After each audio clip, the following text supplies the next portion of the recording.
L'idéologie socialiste de ces catastrophes historiques a aussi donné naissance à la Haganah, créée dès le début des années 1920, et de l'Irgun qui en est issue, organisation terroriste du foyer national juif, le Yishuv, qui ont généré Tsahal et qui avaient pour rôle de soutenir et d'étendre les colonies en Palestine. Je m'arrête ici pour distinguer, avant de poursuivre, deux types de terrorisme dont l'analyse vous permettra de voir sous un autre angle la géopolitique mondiale. Le terrorisme wahhabite sous pilotage américain, de corrosion, de fragmentation des nations et de conquête territoriale, et le terrorisme sioniste, par lequel je vais commencer, qui est un terrorisme de division et de provocation dont je retracerai brièvement l'histoire en la ponctuant par quelques événements clés. Alors que les Anglais avaient, à l'issue de la Première Guerre mondiale, créé le foyer national juif au profit des sionistes, l'Irgun mena dans les années 1940 des actions violentes contre l'Empire britannique finissant pour le chasser de Palestine, notamment avec l'attentat à la bombe ayant frappé les bureaux du mandataire britannique dans l'hôtel King David le 22 juillet 1946. Détail qui a son importance, les terroristes de l'Irgun s'étaient habillés pour l'occasion en arabe pour faire porter le chapeau palestinien. Nous avons là un bel exemple d'attaque sous faux drapeau.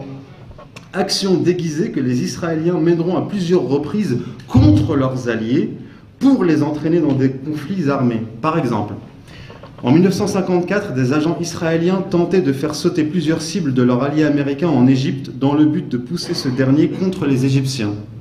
En 1967, les Américains ont évité de se mêler de la guerre de 6 jours du fait de la menace de l'Union soviétique, alliée de la Syrie et de l'Égypte. Les Israéliens tentèrent d'attirer les États-Unis dans la guerre en frappant leur navire de reconnaissance USS Liberty. Attaque que les Israéliens voulurent faire passer pour une agression égyptienne, comme en 1954.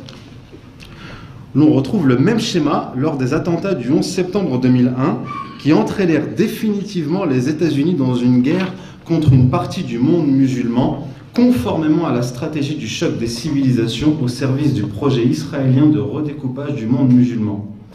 Ces attentats attirèrent les regards suspicieux d'un certain nombre d'analystes, de scientifiques et d'hommes politiques.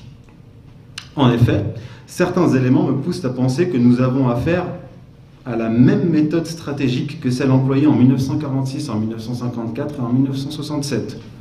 Parmi les nombreux faisceaux de preuves mettant en évidence l'implication au moins directe des services secrets israéliens dans ces attentats spectaculaires, il y a les cinq individus en liesse se prenant en photo devant les tours en flammes et qui furent arrêtés par la police new-yorkaise avec des documents en leur possession prouvant qu'ils connaissaient les cibles et l'heure exacte des attentats.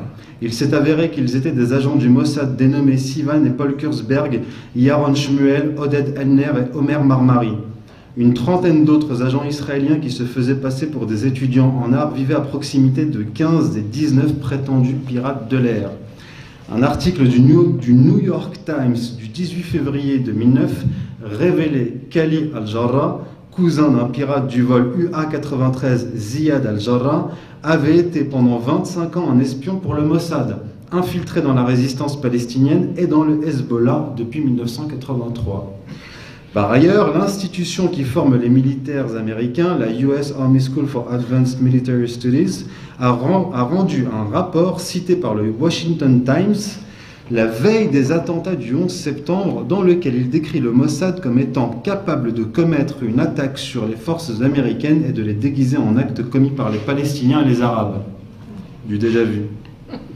Par ailleurs, des journalistes du journal Le Monde ont révélé en février 2015 qu'un agent du Mossad résidant au Panama, Shimon Yalin Yelinik, a avoué avoir aidé financièrement les terroristes du 11 septembre.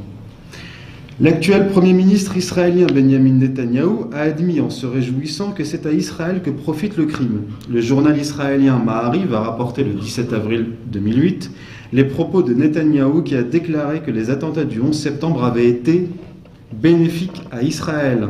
Ce à quoi il a ajouté « Nous profitons d'une chose, ce sont les attentats contre les tours jumelles et le Pentagone et l'attaque américaine contre l'Irak. Ces événements ont fait basculer l'opinion publique américaine en notre faveur. » C'est très important, le basculement de l'opinion publique. On a vu ça en France. Le même Netanyahou, interviewé par une journaliste française d'ITélé le 7 août 2014, annonçait sous forme de menace à peine voilée: si vous, la France, n'êtes pas solidaire d'Israël, vous serez frappé par le terrorisme. C'est de la voyance.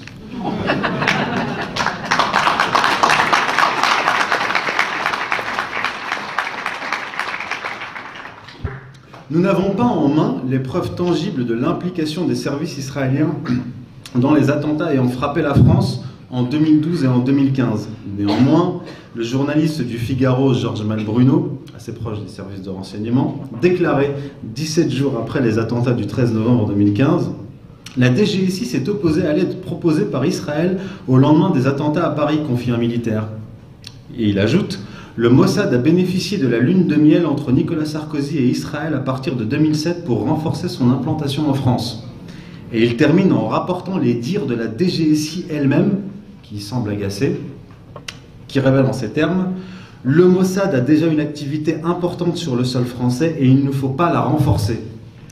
Ceci confirme le témoignage de l'ancien ministre des Affaires français Roland Dumas, qui écrit en 2011 dans son livre Coups et blessures, je cite: les Israéliens en font à leur guise en France et manipulent les services de renseignement français, la DST, comme bon leur semble. Le lobby juif, comme l'appelait Mitterrand, œuvrait ardemment.